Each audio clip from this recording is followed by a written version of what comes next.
Mayor पर घमासान खत्म होने के बाद देर रात बीजेपी और आम आदमी पार्टी में एक नया विवाद शुरू हो गया।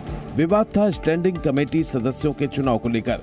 बीजेपी का आरोप था कि चुनाव में 47 वोट में सीक्रेसी नहीं बरती गई। ऐसे में बीजेपी पार्षद स्टैंडिंग कमेटी सदस्यों के चुनाव को फिर से शुरू कराने की मांग पर अड़ गए। इसके बाद तो सदन में दोनों के पार्षदों के बीच विवाद शुरू हो गया। पहले विवाद सिर्फ बहस तक था, लेकिन कुछ देर बाद एमसीडी सदन का पूरा नजारा ही बदल गया। पहले हाथापाई हुई, फिर बोतलें फेंकी गई।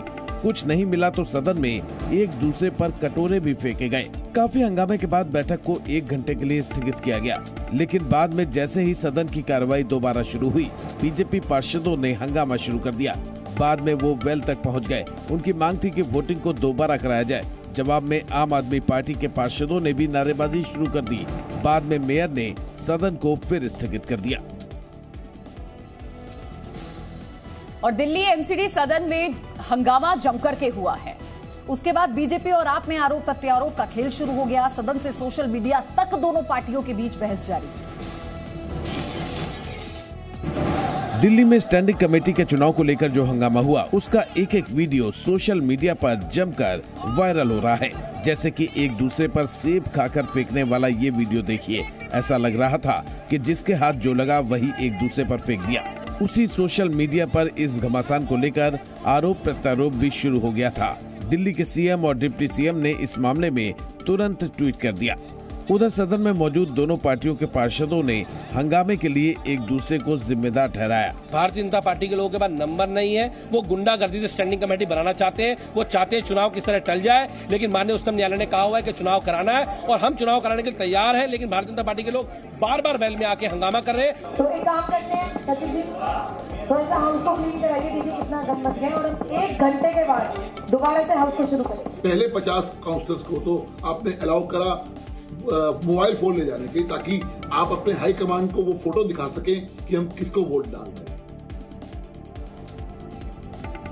2024 के चुनाव को अब लगभग 1 साल का समय ही बचा है। ऐसे में विपक्ष और सत्ता पक्ष अपनी अपनी रणनीतियों में जुट गए हैं। सभी के अपने अपने दावे हैं। एक रिपोर्ट आपको दिखाते हैं।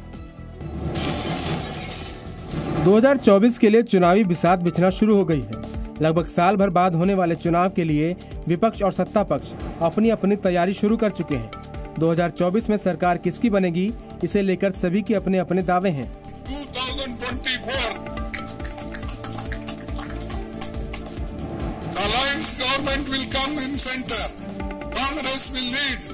विपक्ष के इस दावे पर बीजेपी ने कटाक्ष किया।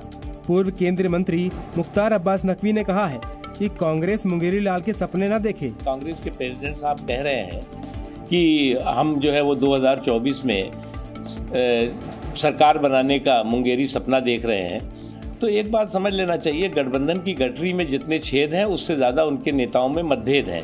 विपक्ष के इन दावों पर सांसद चिराग पासवान ने भी तंज कसा है। राज्य के चुनाव में एक नहीं हो सकता, वो राष्ट्रीय चुनाव में कैसे एक साथ होगा। तो जो मुख्यमंत्री प्रदेश का नेतृत्व ढंग से नहीं कर पाए, वो देश का नेतृत्व क्या करेंगे।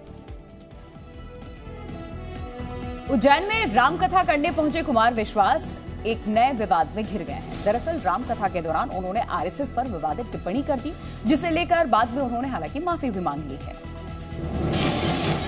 उज्जैन में रामकथा करने पहुंचे कुमार विश्वास की आरएसएस पर की गई विवादित टिप्पणी का मामला तूल पकड़ता जा रहा है। कुमार विश्वास ने आरएसएस को अनपढ़ और वामपंथियों को कुपड़ कहा था। कुमार विश्वास ने बजट पर बात करते करते ये बात कही थी।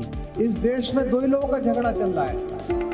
एक वामपंथी है, वो कुपड़ है, उन्होंने पढ़ा सब है लेकिन गलत पढ़ा है, और एक ये वाले इन्होंने पढ़ा ही नहीं है, ये सिर्फ बोलते हैं। हमारे वेदों में देखे नहीं है कैसे है। बयान पर विवाद बढ़ने के बाद कुमार विश्वास ने माफी मांगी।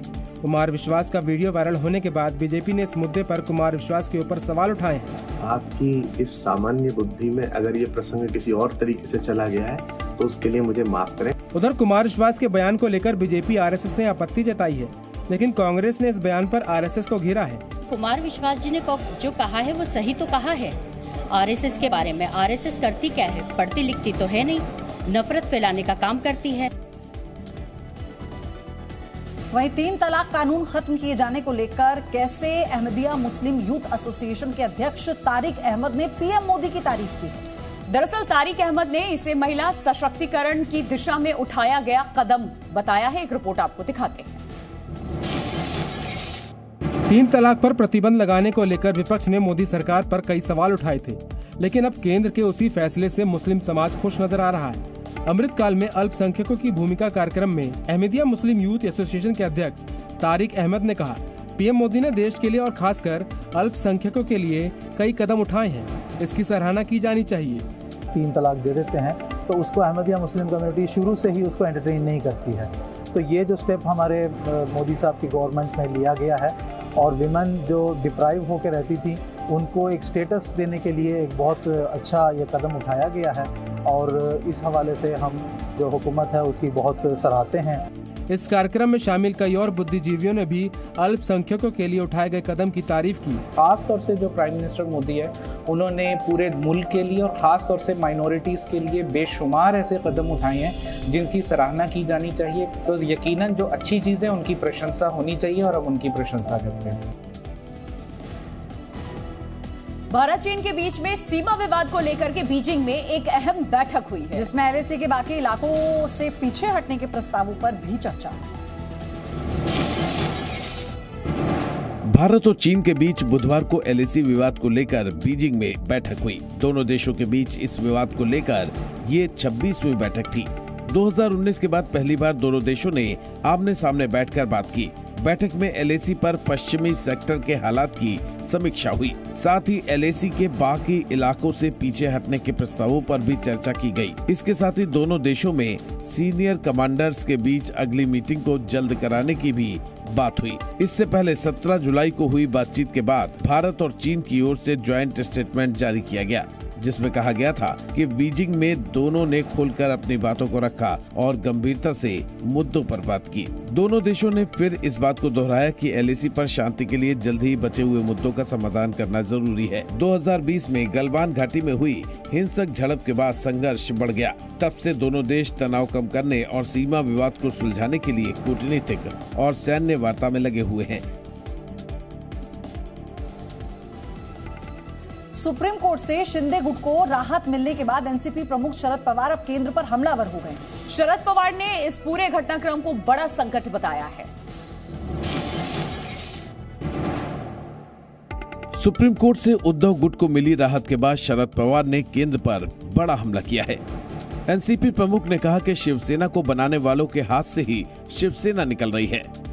आज यहाँ हुआ है क्योंकि आज देश की राजनीति की हुकूमत जिनके हाथ में है उन्हें जिस तरह की स्थिति चाहिए इस तरह का डिसीजन, चाहे इलेक्शन कमीशन हो चाहे दूसरे ऑर्गेनाइजेशन हो, ये सभी से हम लोग देखते हैं। उधर सामना में 2024 के लिए विपक्ष को इकट्ठा होने की अपील की गई।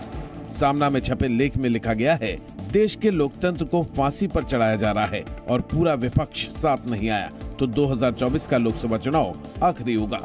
बिहार के सीएम नीतीश कुमार ने भी विश्वास व्यक्त किया है कि अगर विपक्ष ठीक से एकजुट होता है तो आगामी आम चुनाव में भाजपा 100 पर ऑल आउट हो जाएगी। हरियाणा के लोहारू में नासिर और जुनैद की हत्या के मामले में एक नया पेच सामने आया है। पुलिस ने 8 आरोपियों की एक लिस्ट जारी की है जिसमें मोनू मानेसर का नाम नहीं है। भिवानी में हुए नासिर जुनैद हत्याकांड में एक नया मोड़ आया है। राजस्थान पुलिस ने बुधवार को इस हत्याकांड में 8 लोगों के शामिल होने का खुलासा किया, लेकिन इन 8 लोगों में मोनू मानेसर का नाम आरोपियों की लिस्ट में नहीं है। पुलिस के मुताबिक जिस सफेद स्कॉर्पियो गाड़ी से दोनों का अपहरण हुआ उसे पुलिस ने हरियाणा में एक गौशाला से बरामद कर लिया है और रिंकू ने पूछताछ में पूरी वारदात कबूल कर ली है। मुलजिम पकड़े जाने चाहिए। बड़ी घटना, मामूली घटना है, उस घटना की जितनी निंदा करने से कम है। और ये जो लफंडर टाइप लोग हैं जो बजरंग दल के नाम से, विश्व के नाम से काम करते हैं, बेईमान लोग हैं। उधर सीएम गहलोत ने इस मामले पर कहा कि कानून अपना काम करेगा। तो मैं तो कहूँगा कानून अपना काम करे। तब ठीक अगर उन्होंने एफआईआर कर ली वापस क्लोज भी रहेगी। हमारे यहाँ कंपनी किया हुआ है एफआईआर को, तो मैं ज्यादा इन बातों में नहीं पढ़ता हूँ। मुलजिम पकड़े जाने चाहिए।